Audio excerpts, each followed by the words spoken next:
ചേതനയേറ്റ 4 ശരീരങ്ങൾ തുപ്പനാട് ജുമാ മസ്ജിദിൽ കിടക്കുമ്പോൾ ഉച്ചയ്ക്ക് ശേഷം റോഡ് നിർമ്മാണത്തിലെ അശാസ്ത്രീയത ചർച്ച ചെയ്യാനായി പാലക്കാട് കളക്ട്രേറ്റിൽ യോഗം ചേരുമെന്ന അറിയിപ്പ് വന്നിട്ടുണ്ട്. 4 കുഞ്ഞുങ്ങളുടെ ജീവൻ വേണ്ടി വന്നു ഈ അശാസ്ത്രീയതയെക്കുറിച്ച് ചർച്ച ചെയ്യാൻ എന്ന ഖേദകരമായ കാര്യം അത് നമ്മുടെ സമൂഹത്തിന് മുൻപിലുണ്ട്.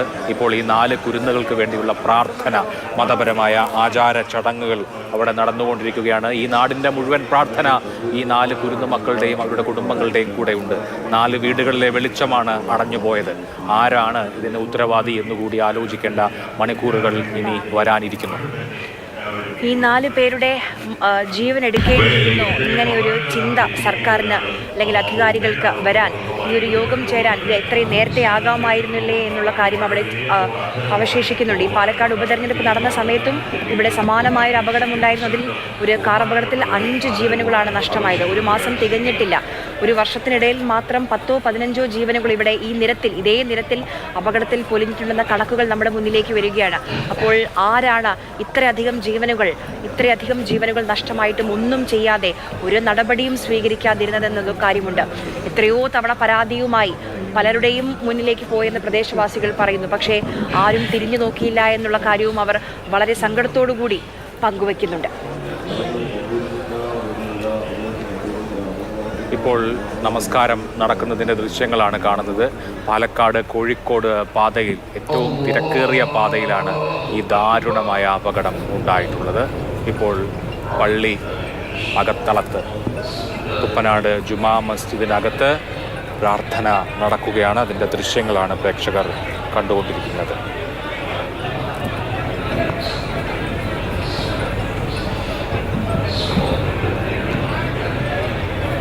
തുപ്പനാട് ജുമാ മസ്ജിദിൽ ആ 4 വിദ്യാർത്ഥിനികൾക്കായുള്ള പ്രാർത്ഥനകൾ, മതപരമായ പ്രാർത്ഥനകൾ നടന്നുകൊണ്ടിരിക്കുകയാണ്. അവരുടെ പ്രിയപ്പെട്ടവർക്ക് അവർ ഇനിയില്ല എന്നുള്ള ആ വേദന ഉൾക്കൊള്ളാൻ കഴിയട്ടെ. അത് സഹിക്കാനും ക്ഷമിക്കാനും ഉള്ള കരുത്ത് ആ കുടുംബങ്ങൾക്ക്, അവരുടെ പ്രിയപ്പെട്ടവരുടെ, അവർക്ക് രക്ഷിതാക്കൾക്ക് നൽകണമേ എന്നുള്ള പ്രാർത്ഥന അവിടെ ആ തുപ്പനാട് ജുമാ മസ്ജിദിൽ നടക്കുകയാണ്.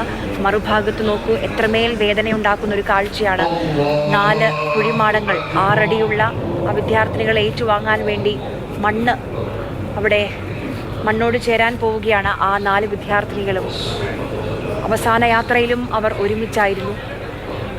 കുഞ്ഞുനാൾ മുതലുള്ള സൗഹൃദമാണ്. ആ സൗഹൃദം ഈ അവസാന യാത്രയിലും തുടരുന്നു. മയ്യത്ത് നമസ്കാരം നടന്നുകൊണ്ടിരിക്കുകയാണ് തുപ്പനാട് ജുമാ മസ്ജിദിൽ. അതിനുശേഷം 6 അടി മണ്ണിലേക്ക് ഈ 4 കുരുന്നുകളുടെയും മടക്കം.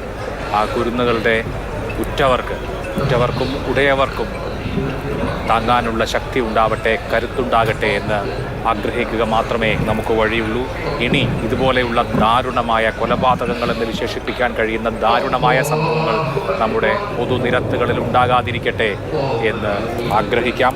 മയ്യത്ത് നമസ്കാരം പുരോഗമിച്ചുകൊണ്ടിരിക്കുകയാണ് തുപ്പനാട് ജുമാ മസ്ജിദിനകത്ത്. റോഡ് നിർമ്മാണത്തിലെ അശാസ്ത്രീയതയെക്കുറിച്ച് ഇപ്പോൾ ധാരാളം ചർച്ചകൾ നടക്കുന്നു. പാലക്കാട് കളക്ട്രേറ്റിൽ ഇന്ന് ഉച്ചയ്ക്ക് ശേഷം ഈ റോഡിൻ്റെ വികസനവുമായി ബന്ധപ്പെട്ട്, ഈ റോഡിലെ അശാസ്ത്രീയമായ നിർമ്മാണം പരിഹരിക്കുന്നതുമായി ബന്ധപ്പെട്ടിട്ടുള്ള ചർച്ച നടത്തും. ഒപ്പം നമ്മുടെ റോഡുകളിലെ ബ്ലൈൻഡ് സ്പോട്ടുകൾ കണ്ടെത്താൻ ഉള്ള ഊർജിതമായ ശ്രമങ്ങളും ഇപ്പോൾ നടക്കുന്നു. അതിനൊക്കെ ഈ കുരുന്നുകളുടെ ഹത്യ വേണ്ടി വന്നു എന്നുള്ളതാണ് ഏറ്റവും സങ്കടകരമായ കാര്യം. എങ്ങനെയാണ് നമ്മളൊരു റോഡിലെ ചില സ്ഥലങ്ങളെ സ്ഥിരം അപകട മേഖലകൾ എന്ന് പറയുക? എന്തുകൊണ്ടാണ് ഇവിടെ സ്ഥിരമായ അപകടമുണ്ടാകുന്നത് എന്നുള്ളതാണല്ലോ അവിടെ മൗലികമായി ഉയരേണ്ട ചോദ്യം.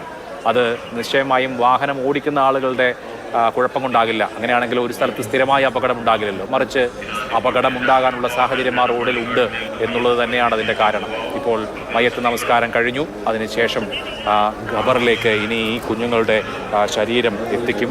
അത് കണ്ടു നിൽക്കാനുള്ള കരുത്ത് നമുക്കും കേരളത്തിനും ഉണ്ടാവട്ടെ. ഖബർസ്ഥാനിലേക്ക്, ഇപ്പോൾ ഖബർസ്ഥാനിൽ നിന്നുള്ള ദൃശ്യങ്ങളാണ് പ്രേക്ഷകർ കണ്ടുകൊണ്ടിരിക്കുന്നത്. മസ്ജിദ്